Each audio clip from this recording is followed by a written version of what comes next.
صاحب میرے پاس آئے، اللہ کہنے لگے مجھ سے ذکر نہیں ہوتا، تسبیح نہیں ہوتی، کچھ نہیں ہوتا، میں ذکر کرنے لگتا ہوں گالیاں آ جاتی ہیں، کیا کروں؟ کہا کہ میں دیتا نہیں ہوں، پر منہ پہ زبان پہ گالی جاری ہو جاتی ہے. آپ لفظ پہ غور کیجئے، گالی جاری ہو جاتی ہے، میں دیتا نہیں ہوں، زبان پہ گالی جاری ہو جاتی، کیا کروں؟ کہ ممکن ہے کہ میری زبان پہ ذکر ہو. تو میں نے اس سے پوچھا کہ کیا کرتے تھے؟ اس کا کوئی پیشہ ہے مناسب نہیں. والد کیا کرتا تھا؟ اس کا بھی پیشہ تھا. اس پیشے کا اثر، اس رزق کا اثر، اللہ نے اپنا نام چھین دیا. دولت ہے، سب کچھ ہے، مال ہے، دنیا میں ظاہری عزت ہے، پر اللہ نے اپنا نام، اپنے نام کی لذت، اپنے نام کی حلاوت چھین. میں نے اسے کہا صرف اور صرف درود پاک پڑھ، بس صرف درود پاک. کہ نہیں پڑھ سکتا. میں نے کہا پڑھے گا انشاءاللہ.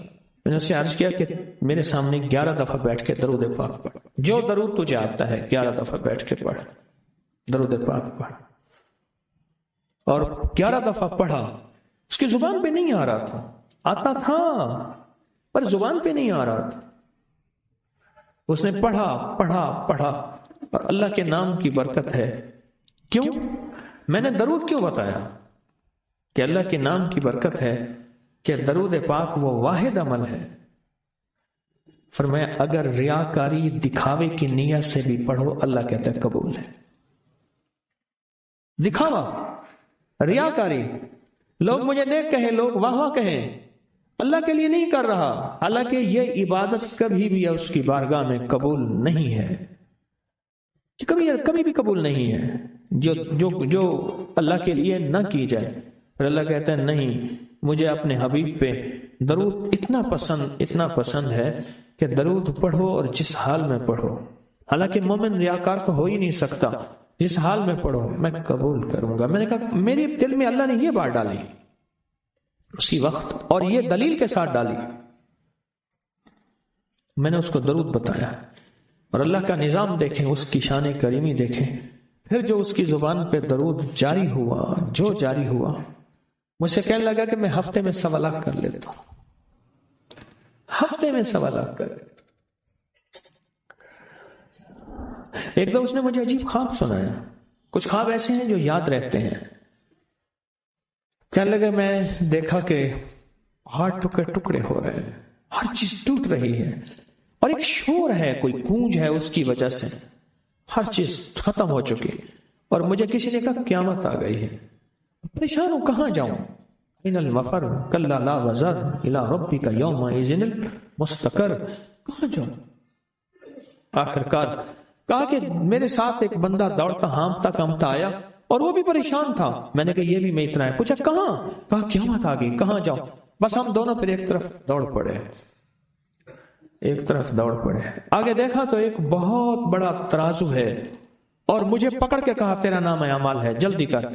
کہا کہ میرے پاس ایک طرف پہاڑ کے پتھر کالے تھے، اور اس میں کوئی کالے جانور تھے، اور کہا یہ سارا تیرا گناہ ہے، سب ہے. اور ایک طرف ترازو تھا، اس میں چند ذرے تھے اور کچھ بھی نہیں تھا. کہا یہ تیری نیکیاں ہیں. کہا میں نے سمجھا بس ختم ہو گیا. اللہ پاک جل شانہ کے فرشتے آگے بڑھے، اور کچھ چیزیں اٹھا کے نا ایسے ترازو میں ڈالتے جا رہے تھے جو نظر نہیں آ رہی تھی، پر ایسے محسوس ہو رہا تھا کہ ان کے ڈالنے سے ترازو ایک دم ہلا ہے، کوئی وزنی چیز آئی ہے. ابھی بہت سارا باقی تھا کہ ترازو میرا جھک گیا، اور میں جا تو کامیاب ہے. میں نے پوچھا یہ کون سا عمل ہے؟ کہا تو نے عشق اور جذبے کے ساتھ، عشق اور جذبے کے ساتھ، عشق اور جذبے کے ساتھ وہ جو درود پاک پڑھا تھا، یہ وہی عمل ہے. ہمیں قیامت کے دن بندہ جائے گا قبر میں، جب بندہ جائے گا تو وہ بندہ جو ہے پریشان ہوگا. تو اچانک ایک دروازہ کھلے گا، اس میں روشنی آئے گی، اور ایک نیک جوان صالح خوبصورت اس کے ساتھ بیٹھے گا، اور اس کے ہر سوال کا جواب دیا جاتا جائے گا، جیا جاتا جائے گا، ہر سوال کا جواب. اور منکر نکیر چلے جائیں گے، اور اس کی قبر میں جنت کی کھڑکیاں کھل جائیں گی، جنت کے دروازے کھل جائیں گے. تو پوچھے گا یہ کیا ہے؟ آپ کون ہیں؟ کہا وہ درود ہوں جو دنیا میں تو اٹھتے بیٹھتے سوتے جاگتے پڑھتا تھا، وہ درود. تو دنیا میں مجھے نہیں بھولا تھا، آج میں تجھے نہیں بھول.